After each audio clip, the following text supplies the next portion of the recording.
பாதுகாப்பு தர வேண்டியது கவர்மெண்ட் கடமை. அந்த கடமையை நீங்க தவறிட்டீங்க. இன்னைக்கு அண்ணா திமுக திமுகவோட விஜய் பார்ட்டிக்கு அதிகமா கூட்டம் வருதுன்னு தெரியல. அப்ப கவர்மெண்ட் இந்த ஸ்டண்ட் எடப்பாடிக்கு அவ்வளவுதான் கூட்டம் கூடும். இவருக்கு 4 லட்சம் பேர் வருவாங்கன்னு இந்த எருமைகளுக்கு தெரியாது. உன் அரசியல் காழ்ப்புணர்ச்சி ஸ்டேஜ்ல பேசு. இதே 1977 புரட்சி தலைவர் எம்ஜிஆர் அவர்கள் வரும்பொழுது லட்டி சார்ஜ் பண்ணீங்க. நீ லட்டி சார்ஜ் பண்ணீங்க. அதேதான் இன்னைக்கு விஜய்க்கு நடக்குது. ஏன் நீங்க உங்க பாலிடிக்ஸ் பண்ணுங்க. போய் பனையூர்ல போய் சண்டை போடுங்க. ஸ்டேஜ் போட்டு சண்டை போடுங்க. மக்கள்கிட்ட எங்க காட்டுறீங்க? தமிழக மக்கள்கிட்ட எங்க காட்டுறீங்க? ஒருத்தர் வர்றாரு, அவரை எதுக்க முடியாம இப்படி ஒரு பாலிடிக்ஸ் பண்றது நீசத்தனமான, ஈனத்தனமான, கேவலமான செயல். சொந்த மக்களை பக்கத்து தெருவில் வாழ்றவன அந்த ஊர்க்காரனை கொன்னுட்டு வேஷம் போட்டு தெரியுறிய, வெக்கமா இல்லை உங்களுக்கு? மக்கள்ல பைத்தியக்காரனாங்க. தமிழக மக்கள்ல பைத்தியக்காரனா? என்ன நினைக்கிறீங்க? இன்னைக்கு சிஎம் போறா 2000 பேர் போலீஸ் வரீங்களா?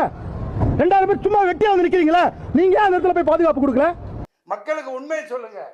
பிச் பண்ண கருவியா நீங்க இங்க வராதீங்க. நான் எனக்கு என்ன கூட நடிச்சவன். மக்கள் பாத்துக்குவாங்க, மக்கள் பாத்துக்குவாங்க.